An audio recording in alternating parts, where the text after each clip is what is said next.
Madison is in Phoenix. Hi, Madison. Welcome to the show. Hi, Dave. Thank you so much for taking my call. Sure. I am a president of a specialty construction company that has grown to the speed of cash.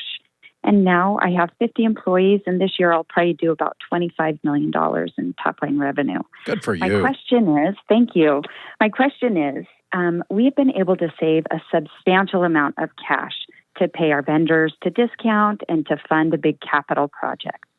Where do I store our cash to keep it FDIC protected and yet not have to do an excessive amount of bank reconciliations and still have the ability to reasonably access our cash?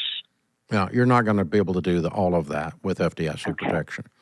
I don't. I've got a whole bunch of mine way beyond FDIC protection because you've only got a couple $100,000 there or whatever it is. It's not, Right. I mean, and you're talking about you've got seven figures laying around, multiple seven figures. So like 5 or 10 million or something, right?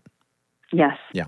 So the only thing, I'm not worried about the protection. What I want to deal with is a bank that's solid because FDIC protection only comes into play if the bank fails. Right. And so what I want to deal with is a bank that has solid financials. And I don't want it all in one bank, but I don't want it in 16 either, trying to hit the FDIC limits, right? Right. So ours is spread across 2 or 3 banks. But our primary bank, of course, has the primary. And in each of the other banks, we run a float where it drops out of the accounts into some kind of money market instrument overnight. And you can kick your points up several points. I'm looking more to make some money on that cash with some kind of overnight floats. And, you can negotiate different versions of that with different banks. But we're seeing as much as 1% extra by screwing around with that. And that's a lot of money. So it's worth doing that. It's still very liquid. I can still lay my hands on it.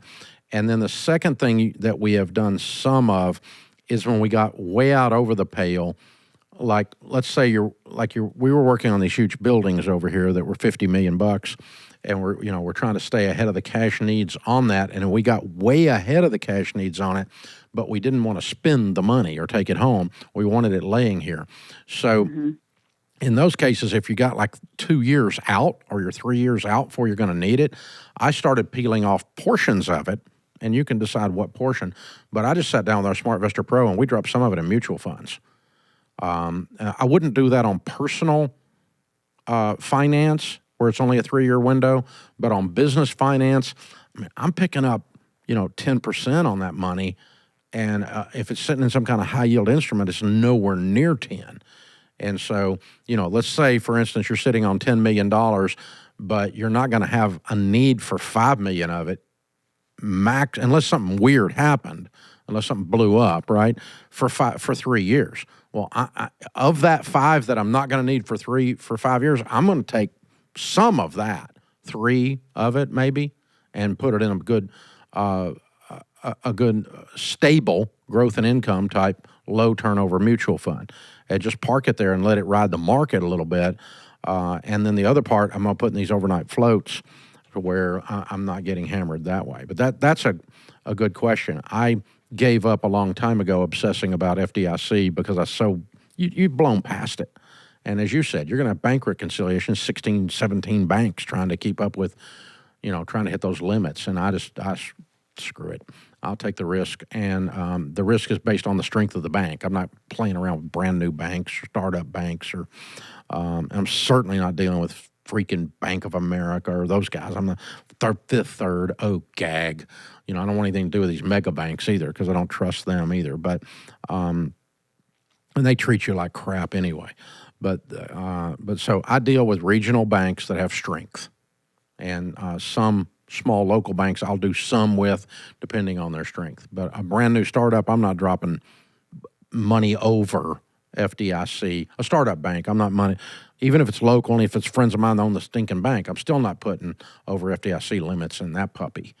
Because if that thing turns upside down because those goobers don't run it, then now I'm at risk. So, and it kind of defeats the point of being in cash. So, yeah, floats and mutual funds with some of it that's longer term, and I spread it across 3, but heavy in 1. of the three. And that's how we've solved for it. Good question. Thank you for joining us. We appreciate you being here. This is the EntreLeadership Podcast.